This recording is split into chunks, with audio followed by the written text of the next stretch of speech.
Hey everyone, it is podcast day. Happy Friday. We have a special guest with us today. So just in case you're joining us for the first time, welcome to the Citizens Advisory Podcast presented by the Citizens Advisory of Pennsylvania. I'm Jess Stahlnecker, Executive Director, and today I am joined by Richard Mattis. He is someone who came to know our organization. We've sort of been working together, and we're excited to share his story with you. Rich grew up in Bucks County, Pennsylvania, one of 5 kids, went to Pennsbury School District, and basically you've stayed in the same area your whole life. You're married with 1 daughter, a business owner. Your wife's a teacher. Does she teach at Pennsbury or just a different area? She's in Bristol Township, which is like, it's 5 minutes from here. So. Okay. But like a lot of us do, you chose your specific neighborhood for the school district. Yeah. We did the same here. So you chose to move to that area for the school district. And like many of us, everything was going swimmingly until the pandemic hit in 2020. And that is sort of where,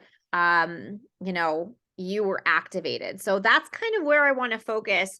Rich, if you can tell us, we like to use the expression that parents get activated a lot of times when something unfortunately directly happens to their children. And so I would love for you to share with us like your moment of activation.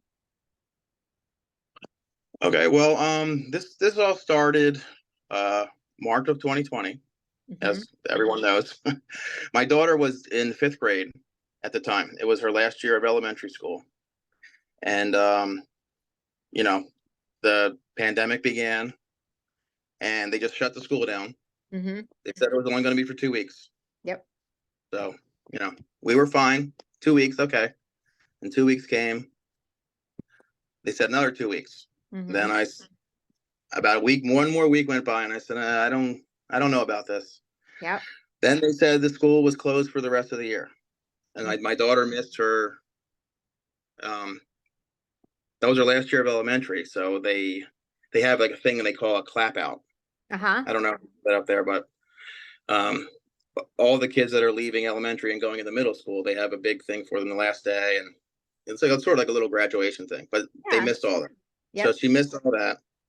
And my daughter's very shy as it is, so she was, everybody was staying away from each other. There was no friends involved, nothing like that around for the whole summer. And then she's starting middle school the next year, going to a new school, and they just refused to open. Yeah. They were just closed the whole year. I remember that news, Rich. Like I'm reliving it as you're telling it because that's exactly what happened here. And I remember we were on vacation. We did go to the beach, and I remember hearing that our schools were going to open virtual only. And I just remember that feeling of like, I was so upset. I was so angry. I was just, there were just so many things. So I'm right with you. And exactly so how I was. Yeah. How long were you virtual then? Over a year. A year and a half. They just refused to open the schools. And we had, I think it was October of 2020. We had a big rally in front of the administration building at the schools. It did nothing. They were not planning on opening at all. And they just kept doing this virtual thing. Then as my daughter's having her virtual classes, I can see they're asking her pronouns. Oh, I've never heard of that stuff before in Pennsbury, ever. no. I graduated from Pennsbury, and it was nothing like that. It's completely different. They had pride flags in the classrooms. And now these are all things that you're seeing because she's on the computer and you're seeing it. Yeah. She actually had teachers wearing Black Lives Matter shirts in school. And, when I was in school, there's no politics in school. Teachers couldn't discuss politics, Right. But it was much pressure. We're trying to get them to open the school. And that's when I called, after the rally, I got in touch with Chad Schnee, our attorney. And They were saying that when they do open, they're going to be enforcing masks. Right. So we're all, I hated the mask so much. Within 2 days, like I was not wearing a mask anywhere, and then my daughter was wearing a mask everywhere. So when we when was this? It's all right. It's all let's see, around 20. Yeah, we didn't even, we weren't able to, the school still had not opened in May of or March of 2021. Still had not opened yet. Yep. And we filed the lawsuit about the masks, the first lawsuit with the Secretary of Health. Okay. That was when everyone was required to wear masks, right? In like the indoor settings. And so that's where you went there first with your lawsuit to the Department of Health. Yeah, they're the ones that first started the masks to try to enforce the mask. Correct. So we filed that in 2021 of March of 2021, I think it was. Right. And within 2 weeks after that was filed, suddenly Pennsbury opened. They opened their school. Still enforcing masks though. So I wonder if it has to do with that suit that you filed, because that was right around the time that our school opened also. And they didn't really have, I mean, it was kind of sudden. It was like, we're going to open after Easter. Like it was just, So that was it. Yep. As soon as we filed that, Pennsbury opened and other schools started opening. So, I mean, that went on. They finished the school year in person, but in masks. Right. And every time a kid was sick, they made them take a test. Then they sent them home. They kept sending them home. My daughter was supposedly exposed to somebody, like never tested positive, sent home twice. It was just ridiculous. And she was not doing well with the mask at all because she's she's shy. She's can't see anybody's face. She's in a new school. We've never been to the school yet. So anyway, the lawsuit that drug out all the way until November, until they actually issued a ruling. So we started the next school year again with masks. Yep. And finally, they ruled that it was illegal and void. They voided it, and that was it. It was over. And the funny thing is that schools still continued to do it, because our school, we thought as soon as the ruling came down, I remember that ruling, and that was huge. And so to be able to kind of bring it full circle, talking to you directly is very interesting. But our school continued. They enforced masking up until Christmas break for the upper level kids. And then for the elementary kids, they weren't allowed to take their masks off until the end of January of 2022. Yeah, well, see, Pennsbury kept the mask on too. Okay. What happened was when the court ruled that it was void. That's what they said. It's void. They don't have the power to do it, so it's void. Right. Within an hour of that, the Secretary of Education sent every school in the state an email saying that they have the authority to do it on their own. Most of the schools didn't do that, but some of them, like Pennsbury, did. They decided they were going to do it. Since this guy says we can do it, we're going to do it. We're going to do it. Yep. So that was in December. Yes. Because they appealed to the Supreme Court. The Supreme Court also ruled that it was void. It was illegal. Illegal from the beginning. Yeah. So then we filed this new lawsuit against the Department of Education, specifically the Secretary of Education, on December 31st of 2021. Okay. So yeah, 2021 it was. This has been going on now for over a year. This same lawsuit. Yeah. So and the current one now is against the Secretary of Education. Yes. And he actually resigns about 3 weeks after we filed. Okay. So that's what they do. The Secretary of Health also resigned too. Right. After we filed. Yeah. They don't want to deal with it. So tell us what happened, because a judge did rule. Didn't the mask mandate sort of ended, right? And then what happened was we filed this, Mm-hmm. And the mask all the schools stopped enforcing masks. Right. They said now it's voluntary. Right. So that was, I guess they said it was voluntary. Just it was probably February or March of 2022. Right. Yeah. Yep. So, and we had filed that lawsuit. We had filed this lawsuit in January, or right before the new year that Yeah. 2022. Yep. So, by the time it got into where they heard the argument, the court wasn't until June or July. So, the same exact judge that ruled before that it was void, this time ruled that the case is moot because no one's enforcing masks any longer. Right. But the whole point of the lawsuit was that they don't have the power to ever enforce masks. Right. So we need somebody to rule that they don't have the power to do this. That's why we appeal this time. And that's so important for everyone to understand, is that you could have just said, okay, well, whatever, like we got the masks off. You could have just dropped it, right? Instead, we understand and you understand how extremely important this case is because we're challenging a bureaucracy that has the ability to force things that they should never be able to enforce. And so if we don't get a ruling on this case, then we don't have the precedent. We can't guarantee that this is never going to happen again. And so I just want people who are listening to understand that, like, thank you, because this is so important to understand. Like, we need a ruling on this. We need the precedent set, because if they've pushed it this far, I mean, don't think that they wouldn't do it again or worse. So, I think that that's really, when agencies act outside their statutory authority, we are the only ones really who legally, us citizens, can put them in place. And it has to be kind of via a lawsuit. That's the way it works. So I think it's so important to understand that. So, okay, for everybody listening, the judge rules that it's a moot point. You can easily just say, okay, well then it's over. But instead, you're appealing. And that's where we stand right now, correct? Yeah.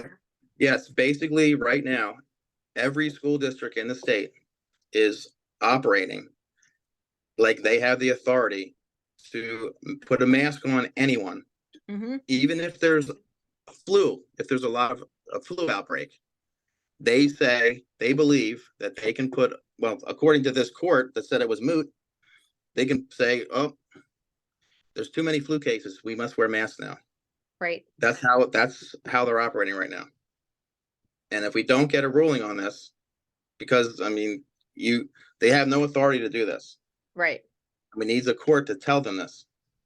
That's why we appealed this. Like the one of the Pennsbury's lawyer at one point said they have the authority just in the school dress code to do this. That's how ridiculous they are.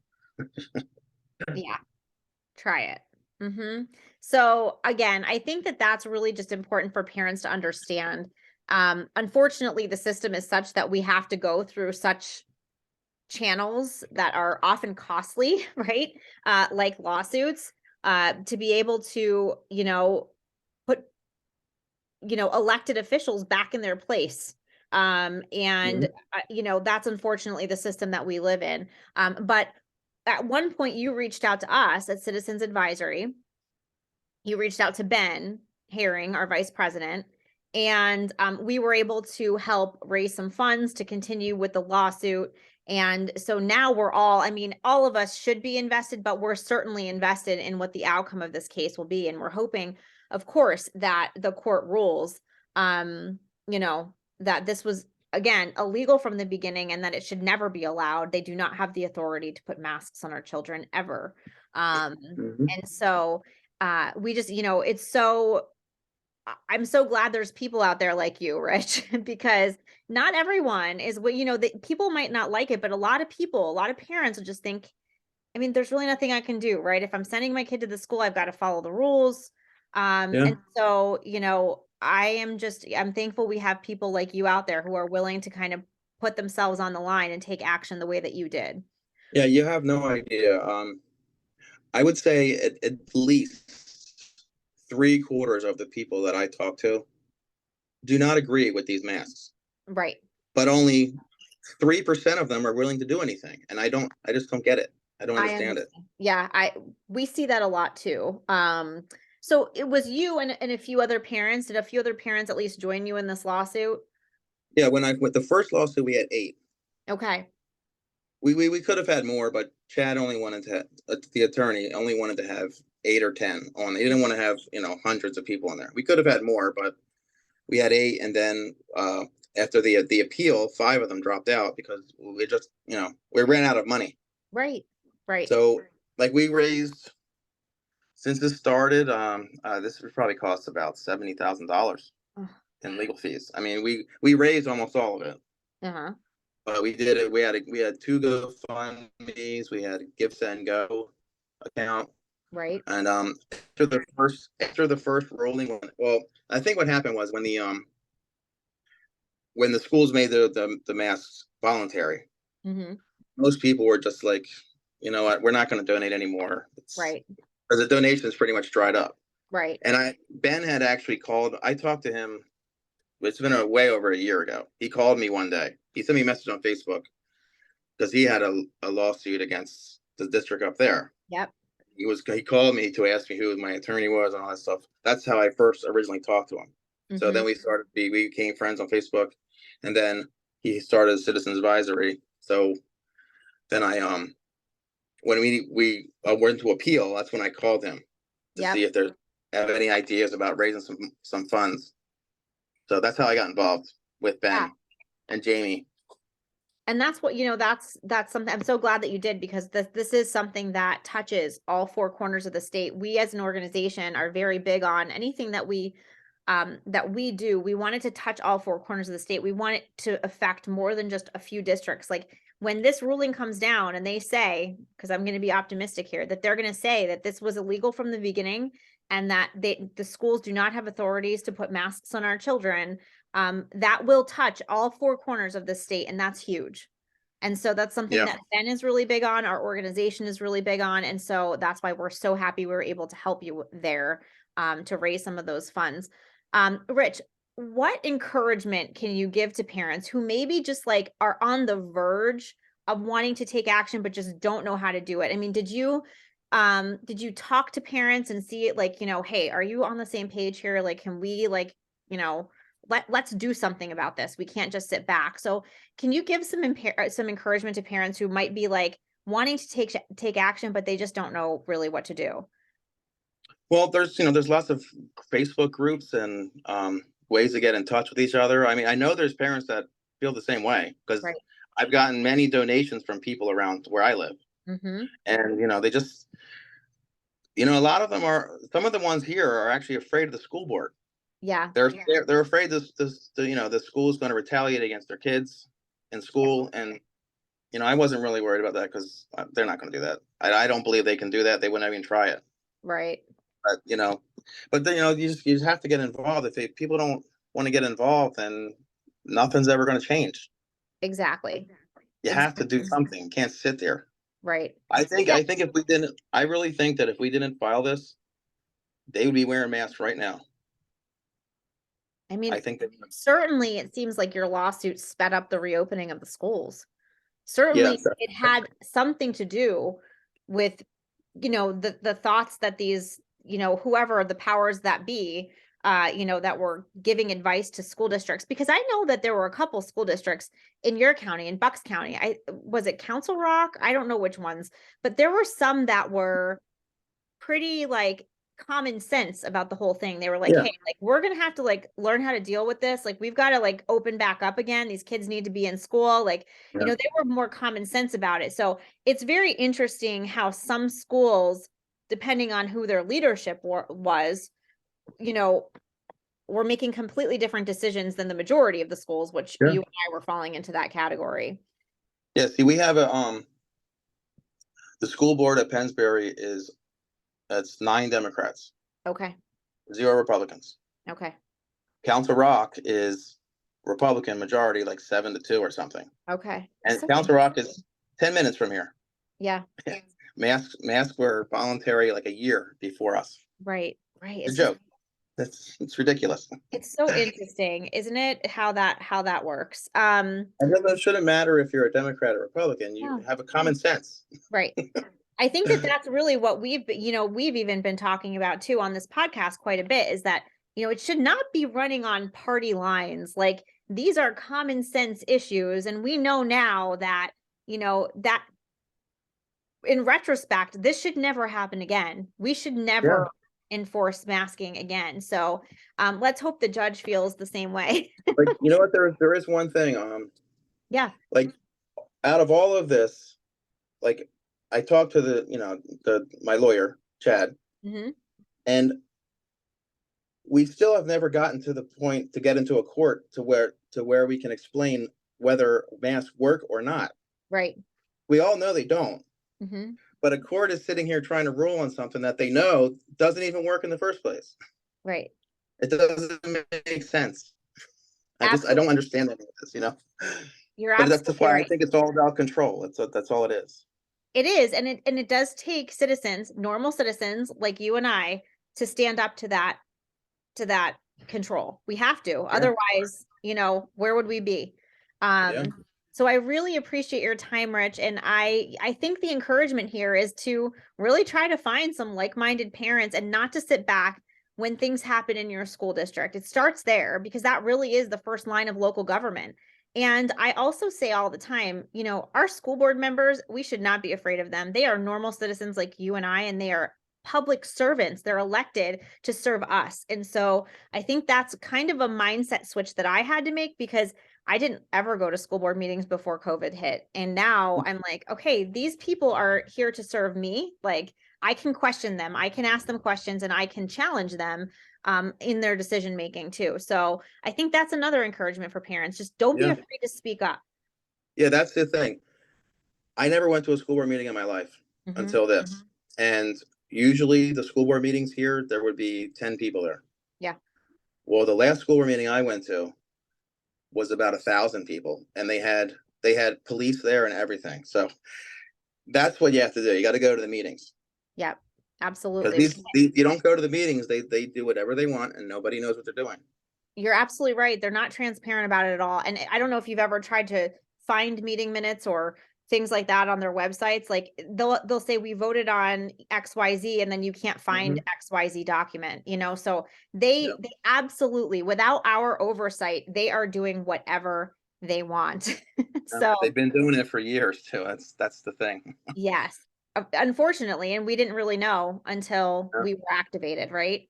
Yep. So again, Rich, I appreciate your time with us, and we wish you the best. I hope sometime once that ruling is made, you'll come back on and maybe update us, and yes, definitely. Yeah, let us know how it turns out. But if you need us, anybody who's listening, you can check us out on our website at citizensadvisorypa.com. We're on Facebook and Twitter, Citizens Advisory of PA. And if you're enjoying these podcasts, please like, subscribe, and share. I really enjoyed our conversation today, Rich. So thanks again for joining us.